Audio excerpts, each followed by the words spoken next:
FYI, gonna be doing volume 6 and 7 for a double review since they coincide together. Anyways, a new Call of the Night trailer just dropped, and I don't feel like doing an immediate reaction vid, but rather a review vid.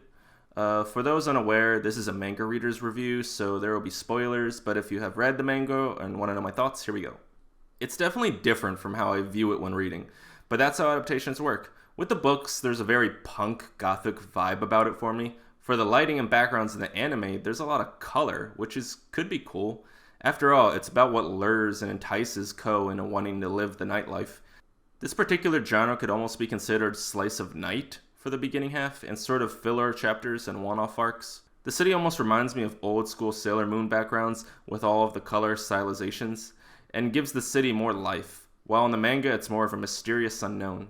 One part they seem to be getting right is Nazuna's goofy faces, and if the soundtrack from the trailer gives any indication, it does make me think we will be getting a half pop nightlife vibe along with creepy indie movie vibes.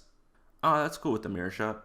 Definitely suspect the first episode will end with Ko getting bitten by Nazuna, falling for his blood taste. Depending on how much they milk introducing us to Ko and Nazuna, it could also end on after Nazuna takes Ko flying around the city and asks how he enjoyed his first night. And like my read-alongs, I suspect that Volume 7 will be where the season ends, after they find out about Nazuna's past, but with the seasonal anime only being about 12 episodes with an OVA sometimes in the future, they could very well have an ending of Season 1 being when Ko first changes his mind about being a vampire because of the teacher, but then decides he always wants to be with Nazuna. It all depends on how they decide to pace the show and when they introduce the group of girl vamps, as well as if they keep certain arcs and chapters like the Maid Cafe and smaller chapters in Volume 2. And they can always go back on some chapters if they get an OVA, again like the Maid at Cafe arc or the Zoo chapter. Volume 3 is where the world is expanded and rules are introduced, so it'll be interesting when they decide how many episodes of the first 2 volumes to cover before that begins. Because of how fast-paced most of Volume 3 is, a lot of it can probably be put into one episode. Let's get back to the review of the trailer though, sorry. Nazuna's room stays true to the manga, as well as everyone's signature wardrobe.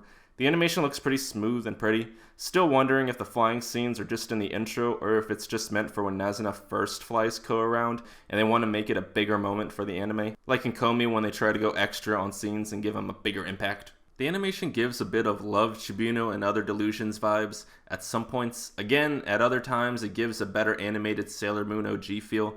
Other moments kind of remind me of old school 2005 anime feel, like Bones series style. The hallway shots give me the coolest and most organic look of how I imagine this series when I read it. There's nothing wrong with them trying to add color.